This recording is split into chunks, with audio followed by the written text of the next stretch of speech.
For a long time, I believed that there was only one career path for me, and it was software development and engineering leadership.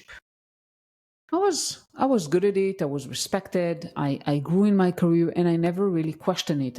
Never really questioned if that's the only thing for me or there's something else until later in my career where I decided to basically become a coach. But deep down, when I reflect back, I wondered, if there is something else for me.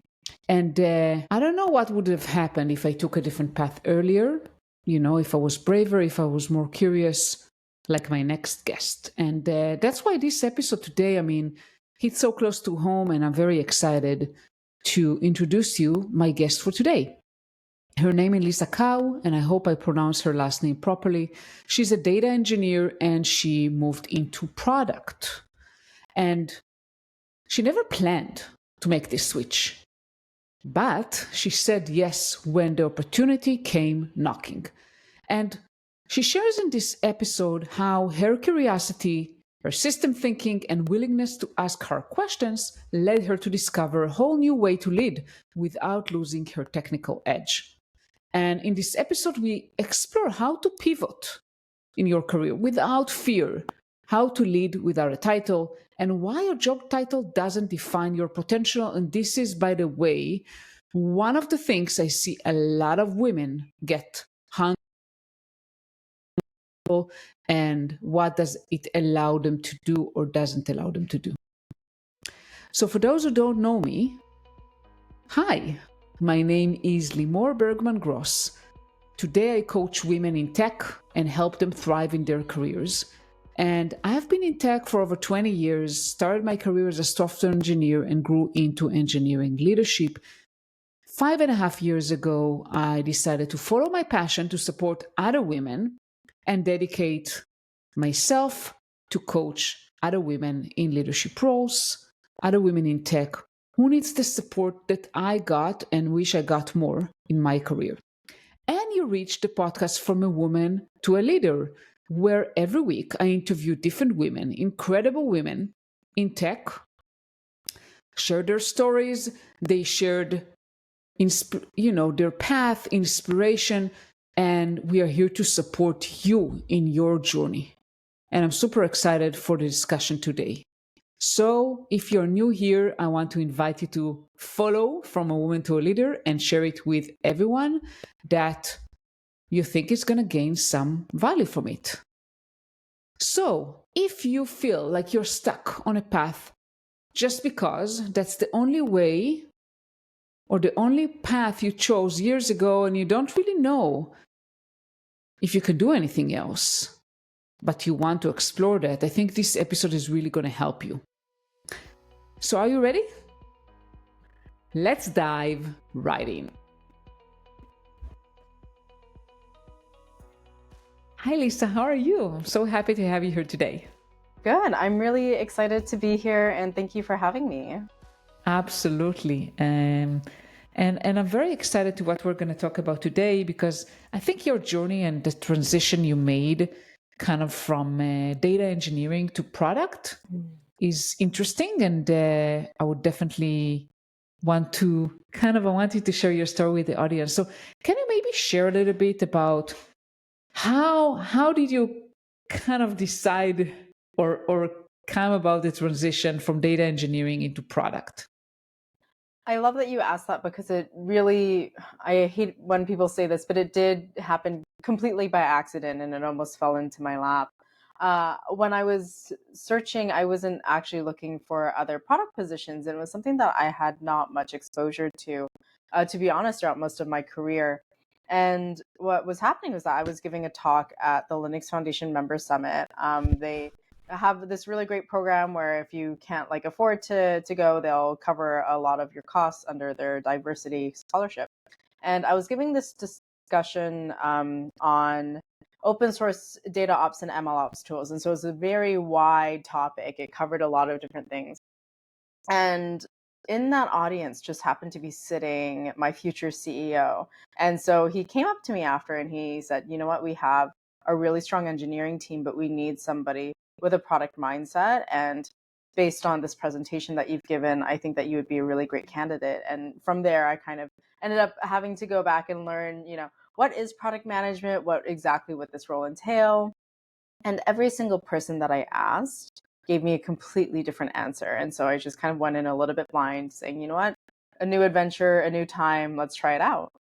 Wow, incredible. And do you know what he meant when he said that you kind of have a product mindset? What did he see in your talk, or did he tell you? I'm just curious. I think in a lot of presentations, especially at tech conferences, people tend to go very deep into the technical implementation and details.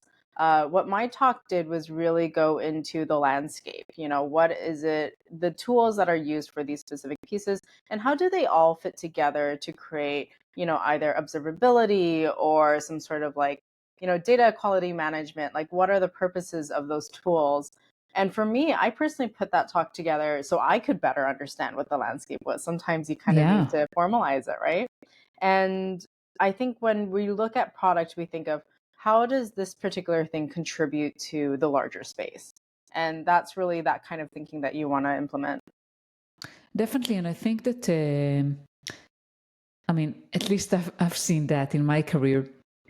We tend to think about technical things, right? We're going to use this tool and we're going to write in this language and we're going to do, we think about the kind of the how we're going to do different things, and we're falling in love with different tools and technologies, and not really thinking about, okay, but what kind of problems are we solving?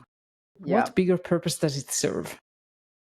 1000%. I think that I hate to be that person, but everything kind of has to make money, even within the open source space, which is, Yeah. the space that I'm in. And you really have to think about what value am I bringing to who, right? And that who is a really big question. I think that a lot of folks just think if we build it, people will come. But generally speaking, you kind of have to still push to get it in front of the right people. And then once you're in front of the right people, kind of figuring out how much they're willing to pay for a particular service. There's no shame in this. This is the livelihood, and this is how we create sustainable technology. But that alignment is so important of figuring out what is the actual pain point, why is the actual pain point, and who has this pain point particularly. For sure. And kind of what I'm hearing from you, Lisa, is that you had that within you. I mean, you had this curiosity. As you were a very technical person, right? And I see you had this curiosity in you to understand the bigger purpose, right?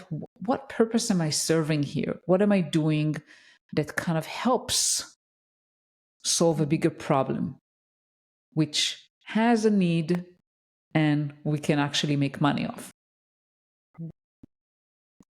That is extremely kind of you. Thank you. And I think that it's something that we don't train engineers enough, especially in the early stages of their career, to think about.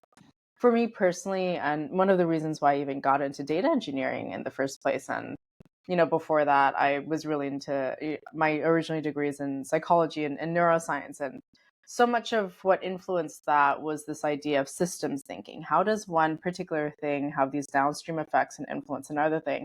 And when you look at systems, you think of all of these moving parts as a whole. How does one influence another, either in a positive or a negative way? We call these feedback loop, right? Yeah. And so when you're constantly thinking at this higher level, and any sort of executive at any organization is also forced to think this way as well. If you're a systems engineer, you're also forced to think this way.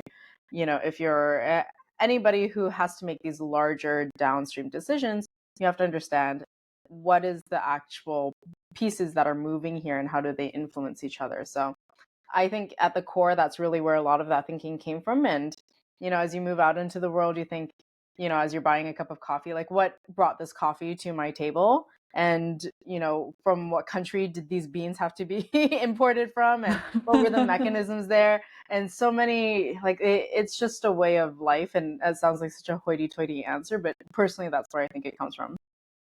Yeah, and kind of a sense of curiosity, and I think a combination of asking questions, because you have to be curious and willing to ask questions, and not just and I think I see that, Lisa, I've seen that with a lot of people I managed, especially the younger generations, because in my kind of generation, we a lot of times we didn't ask enough questions. We just, we're told to do something, and then okay, the manager.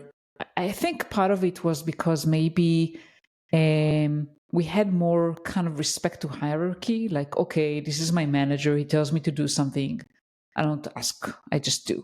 And I think I see that really changing now with Gen Y and Gen Z. It's not just about, okay, I'm going to tell you what to do, but there's a curiosity and really a motivation to understand the bigger why. Why are we doing that? What kind of things it solves?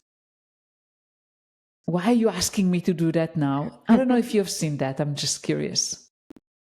I have seen it, and a part of the reason why I think it is, agreed, we're moving away from this really traditional workplace culture where there's a very defined, strict hierarchy. But I also think that the question asking component itself is a lot of folks these days are very used to going outside of their workplace for answers. This isn't really something that was available previously in like the early 2000s and the 90s. The only person you could ask was maybe the person who controlled your paycheck, right? Yeah. Maybe somebody that you had a lot of stake in viewing you in a particular way. And then forums started popping up, Stack Exchange, Reddit, all of these places where we could openly answer questions in this safe way. And I think that got us into the habit of asking questions and putting out all these learning resources and open forums where we could really start having dialogues in such a great way. But generally think the workplace culture has changed so much as well, where I think people are starting to understand maybe that folks coming in are coming in from different fields, especially in data. This is a huge thing. You might be talking to like a junior data scientist, but they might have a PhD, an entire career in another field. And so there's so much respect and weight that comes with that as well. It almost feels a little bit weird sometimes to try and treat them like your junior. And so that's leveled the playing field a lot, I think. I love what you said, Lisa, and I really agree with that. I really think I come from a mindset that I can learn from everybody, right? I mean, Mhm. and it's not like if someone is. Sometimes, I could learn from people who could be at their age, my kids, right? I mean, and I learn also from my children. Like you can learn from everyone, and you should come humble and curious and open for learning and hearing out other perspectives, no matter if this person is younger or maybe less experienced, because a lot of times actually the people who are less experienced are coming with more open-minded ideas.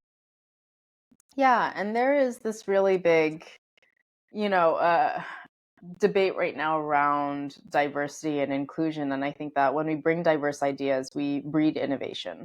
This For is on a sure. very basic level. The more different ideas that we have, the more that we have the ability to pick out the unique ones and what might be unique solutions. And so I think that a lot of folks who come in from different fields, especially into engineering and into data, they bring forth a different perspective and these different ideas. And you can always find some place to be mentored with somebody. I think that mentorship goes both ways. It's not always such a one-way thing.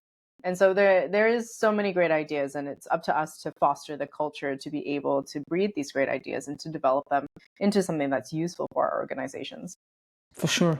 And I want to go back to your story that you started with in this conference, right? That your future CEO kind of reached out to you and kind of presented an idea that you maybe never thought about. And you said, hey, why not? I mean, sounds interesting. So, how did you eventually get into product? So what I ended up doing when I was first propositioned this position was I went to like 4 or 5 different product managers I knew, and I said, "What is it that you do? Please tell me. I need to know what I'm getting into." And every single answer was different. Yeah. Every single answer completely varied. And it really depended on the product that that person was working on, the size of the organization, the nature of that particular team. And really, what I understood was that product managers were this jack of all trades that kind of filled in these different holes, especially if you're an early stage product person at a like startup.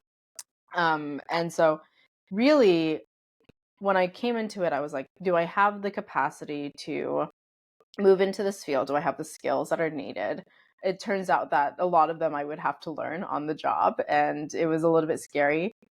To be honest, I did underestimate it a little bit when I first joined in. I think that's pretty common when engineers try and go into another field. They think, how hard could it be compared to my Yeah. old job, right? It's quite hard. It's quite different.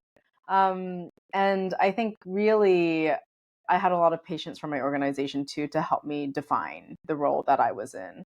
And that really helped a lot, kind of understanding what the product marketing pipeline for us would be, what actual product management meant in this particular space of like B2B, enterprise level, open source, like all of that stuff creates these different flavors that I didn't quite understand until I got into it. There's so many interesting nuggets there that even I'm still learning about a year into this current role. So hopefully that answers your question. I think sometimes you're at a point in your life where you're ready for a change. You don't know Yeah, what that change will look like, but when it comes, you're just ready to jump on it for whatever reason. absolutely. Yeah. I think it's about like it came in a timing where you're open to try something new and you're curious enough to try it and brave enough, to be honest. I mean, a lot of people are afraid to do something that, because the thing is, when you make a change like that, it's quite drastic change, right? I mean, yeah, it's the same area maybe in data, but it's like completely different role.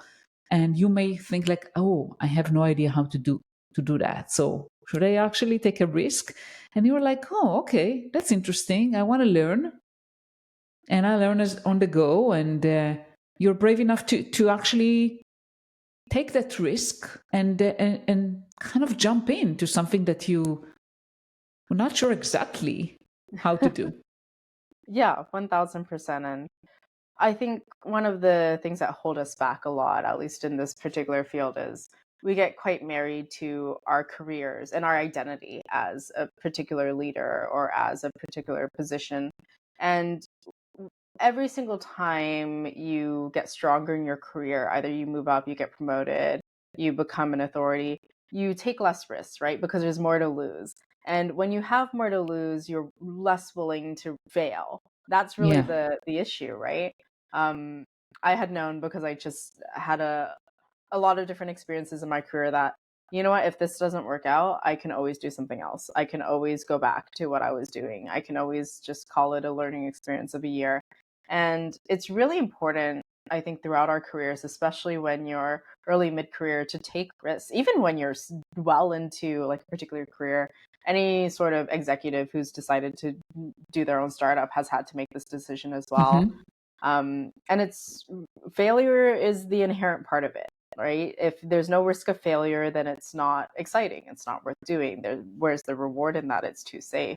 And so it's really important for us and for people who are looking to get into a new field like product management to be willing to fail at it. You might do crappy in your first job, you might do crappy in your second job, but you have to trust yourself that if it's so bad, one, you'll do the right thing for you and get out when you need to, and two, you will continuously get better over time. For sure. And I think you mentioned several things I want to emphasize here that you need to be willing to fail, right? I mean, unfortunately, I mean, and I see that through my kids, to be honest. I mean, because the school system hasn't changed much, and failure is not considered a good thing in school in general, right? I Mhm. mean, because we all kind of try to get good grades, and if you fail in something, that's not a good thing. Mhm. Um, so at least from the way I look at it, it starts from I think very young age, and we kind of it's ingrained in us that failure is a bad thing. Well, actually, you're saying, yeah, if you want to make a change, you need to kind of expect that you'll make Yeah. mistakes and you may even fail. 1000%.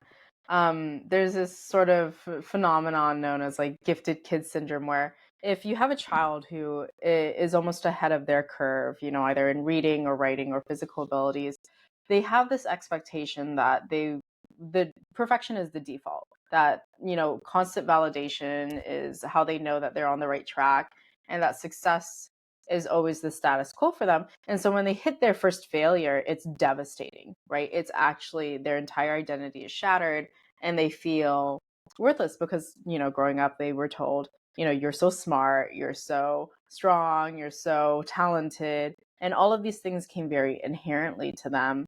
And so when they're not those things anymore, then what are they? Right. And this, I think is really hard in kids specifically because as parents, we want to make sure that, you know, our kids are the best. We want to make sure that we're constantly validating, but it's okay to be, to your kid, like it's okay to fail early. It's okay to not be these things. And when they do fail and then they overcome them later, what does that do? That gives them a growth mindset. And I think that is much more important in life than being perfect from the get-go. But so much, especially in our society, is around, the youngest possible and the most successful as possible. And we see that in the Forbes 30 under 30 and the way that we score on these standardized tests. And it doesn't have much wiggle room. So Yeah. part of this that you're talking about feels like a societal problem. It does, and luckily, or not luckily for my kids, they have a mom that is a coach. So I kind of keep coaching them about failures, how it's like part of life, and I encourage them to kind of accept that it's okay. It's okay to fail, as Mm-hmm. long as you try to retrospect and kind of see what have you learned from that, and move on with your Yeah. learning. So, yeah, and in media too, I think that we are so used to seeing success that the ratio of successes that we see that are put out there into the world, it's like 90%, but in reality, you're failing 90% of the time and you're successful 10% of Yeah, the time, right?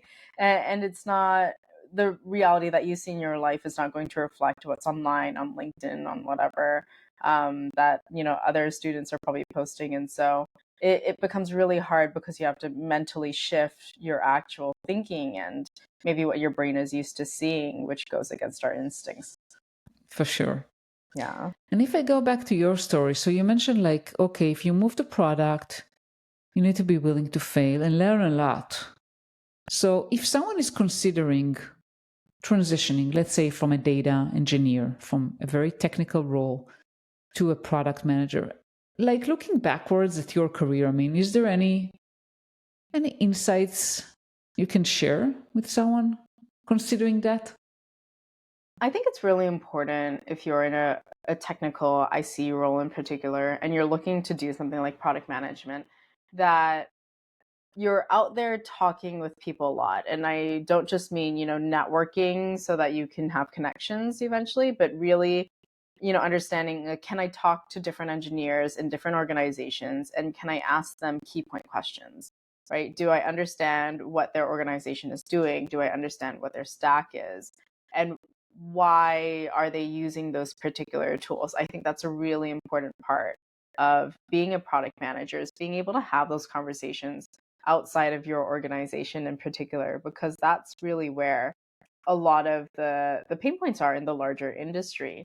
And if you Yeah, enjoy that sort of work, that investigative work, I think that you're set up quite well to be a product manager, especially if you're able to strike up a conversation with just about anybody else in the technical field. It does take a little bit of extroversion, to be honest. But generally speaking, it's really about being set out into the wild and going, here's this really big problem. Can you do some detective work around it? yeah. So trying to identify problems and figuring out what need to be solved. Yeah, absolutely. Yeah, yeah. And what would you say that if someone is transitioning from data engineer or from very technical role, how technical do you need to be in a product role in that space? I would say, depending on the product that you're working on, some technical knowledge is definitely helpful. And there's two facets to this. The first is to understand the landscape and the competition, right? We're an open source data catalog, and so it can be quite technical to get into the weeds of, what are the, RBAC controls that we're trying to put in here? What are the type of engines that we're trying to support? All of Yeah, these different things. And that can get quite technical, but there's lots of other product managers that are also in a similar space that don't have to get into the weeds that deeply. So really it depends on who your competition is and how far deeply you have to go into the stack to reach what you're doing. And the second is to really interface with your engineers in a very effective way. I think that engineers need trust to be able to really lean into a product manager and what they do. And sometimes that's gained through showing, hey, I know that I'm not as good as you, but I do know at least something that I'm talking about and that I'm not wasting your time when I say these things. Um, a lot of product management can be, trying to implement, without authority, I think is the saying or something like that. And it can be really hard in an organization with an engineering team that you're working with to be able to go, I understand exactly what type of issues you're having. I know how to unblock you. I know, exactly what the spec is supposed to say, and really move with that. For sure. And I think, as you said, I mean, it's very, very, very dependent on the company and on the product. I've seen in companies I worked at, the product were very, very technical. Hmm. And as you said, like it helped them build trust with the engineers because the engineers respected someone who knows what they're talking about. And if someone comes across like, okay, I just think about bells and whistles and I don't know the underlying engine and what goes behind it, then engineers will not respect you. And as you said, like you need to be able to influence. And this is another thing, right, that I think is very important for a product manager. Like your influencing skills, Hmm. you're not telling people what to do, right? You need to create partnerships. Yeah, 1000%. And those alliances that you make are so important, especially because you need people who have buy in for what you're doing. They need to contribute to the vision. They need to not only buy into that vision, but own that vision themselves enough to want to improve it on their own. And if you're not going to be technical enough to have that authority, then at the very least, you should have the strong enough communication skills to make your engineers heard and to create a platform where they can go, okay, if I don't understand this, if I need to go into this deeper, can I create a forum where they can air out their grievances, right? Can I ask them point blank, why is it that this isn't going to work? And building that trust, that's super achievable if you're not a technical product manager to be able to have that trust built in. But it does take time, and it does take a bit of a deft hand. For sure, yeah. And what works for you? I mean, I don't know if you recall like any situation that you may be having some challenge or difficult time to influencing, like what worked for you, or I think so much of what my role has been in the last year has been really figuring out what is it that I know, and more importantly, what is it that I don't know, right? And yeah, understanding that there's so many different parts of our products that we touch that I'm not going to be able to, really get my fingers into them all. One of the weaker points that I'm in when it comes to like our product in particular is my understanding of security and networking. This is something that I was not really expecting to be such a core part of what we do, like this data transfer, this federated querying, like all of this other stuff, and the security around how we actually do like this access permission management. And so much of that I have to really go back onto my own and go, okay, let me search some of these basics, and then let me go to our, engineers and go, okay, what is it exactly that makes this so important? Why are we supporting this but not this? Why are we using this particular framework and not the other? And really, if you're able to demonstrate more mastery in other parts, like say either in our product as well, we work on like lake house management as well as model management and like sort of the AI/ML stack. And I'm a little bit more competent in those areas, which is quite yeah. nice. And so I can build trust by knowing what I'm talking about in those areas and less so in the others. So at least I know that with my teams, they understand that there's some things I'm good at and some things I'm not, and that they're patient with me when I do need to ask for help. Yeah, but the thing is, Lisa, that you're not afraid to admit when you don't know, and you know how to ask questions. I think asking the right questions is so powerful, right? I mean, and being willing to admit, like, well, I'm not you, because you cannot know everything. You Hmm. cannot be an expert in everything, and just being humble enough, like, okay, this is an area where it's not my expertise, and I'm just gonna ask people. I mean, I don't know, so I'm gonna ask. Yeah, this was a learning curve in my own career too. And honestly, as much as I'm touting it up here, it's something that I can even still struggle with because I think that we fear looking stupid, right? Yeah, Especially if your livelihood is, your brain up here. You don't want to look stupid sometimes because you feel like, you know what, if I don't look competent, does that mean that people are going to look at me as lesser than? Am I going to have further doubts about my own ability? And if you have imposter syndrome, that just like yeah, really goes off the deep end. But generally speaking, there are right ways to ask questions and there are wrong ways. Interviewing is a skill. And if you're asking very specific, pointed questions with very specific purpose and a practical angle, I think that always goes off much better than what is this thing, anyways, right? This very general, open ended question, because at least for me, when I get questions, I like knowing that somebody's taken a first crack at it, that yeah, somebody kind of at least knows the right terms to bring into this conversation, that they did some research on their own and then they hit a ceiling.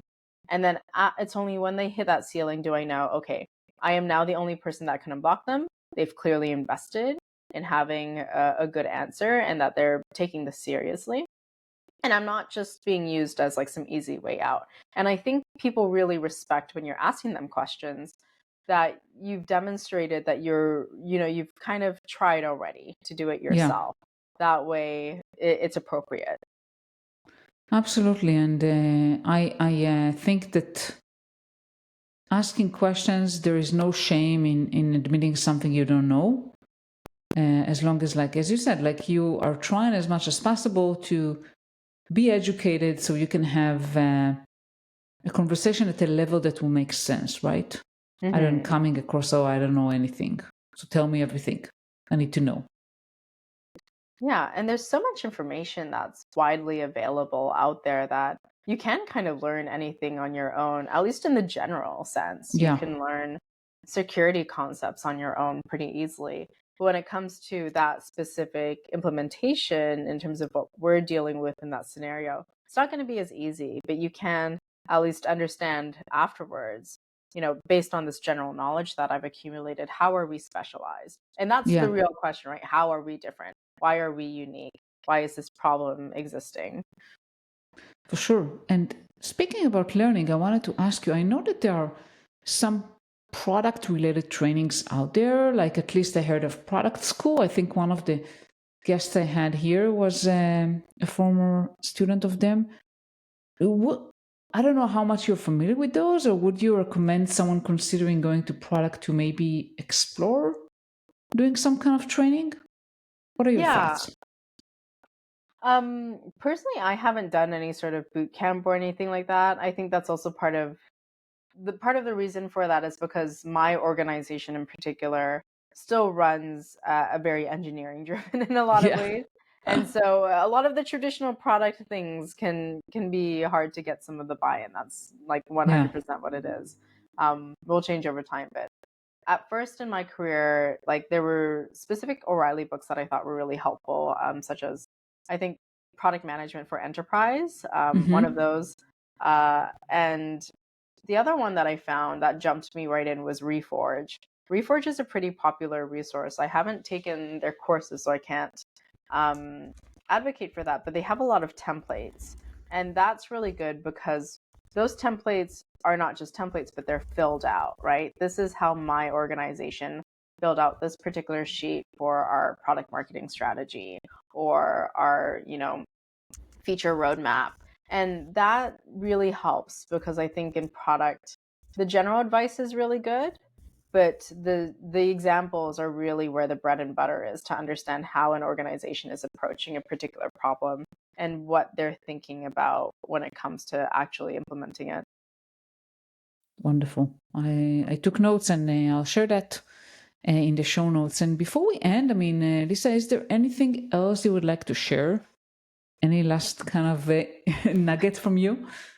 Yeah, I think that this dichotomy between engineering and product is, kind of growing more and more as people explore different roles. But I have some of the most technical people I've met have been product marketers, have been developer advocates, have been just straight marketing people sometimes. And you would be so surprised to see where some of these folks go and how it benefits their organizations.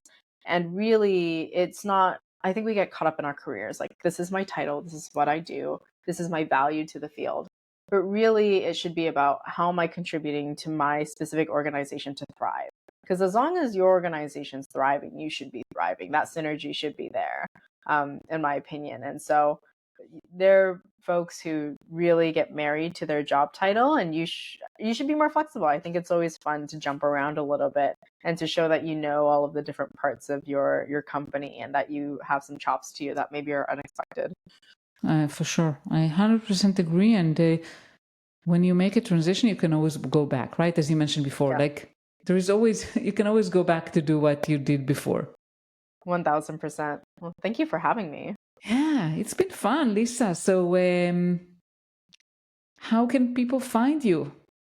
So on LinkedIn, it's LinkedIn/in/Lisa Cao. I think that's usually the best way to find me. I'm also on Blue Sky as Lisa Cao as well. And through there, you can connect with me, you can follow me, you can ask me questions. Wonderful. I'll definitely share that. And thank you so much. I really enjoyed our conversation here today, Lisa. Me too. Thank you.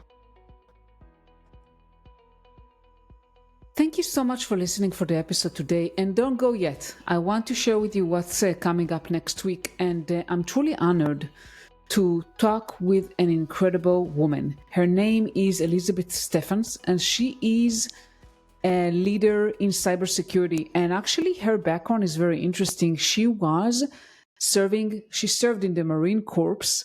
She was a combat pilot and transitioned into cybersecurity and became a CEO and leader in cybersecurity.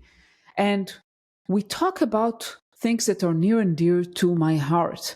We talk about the real cost of losing workplace flexibility, what DEI really means today, why your network what might be your superpower. And the conversation is honest, it's bold, it's powerful. And don't forget to follow the show, to subscribe to my newsletter, to never miss another episode. It's limorbergman.com/newsletter. And leave a review if you find this podcast helpful. Share it with a friend if you think that it can be meaningful to someone else. And have a wonderful day. And I'll see you next week in another episode of From a Woman to a Leader. Thank you so much for listening, and see you next week. Bye.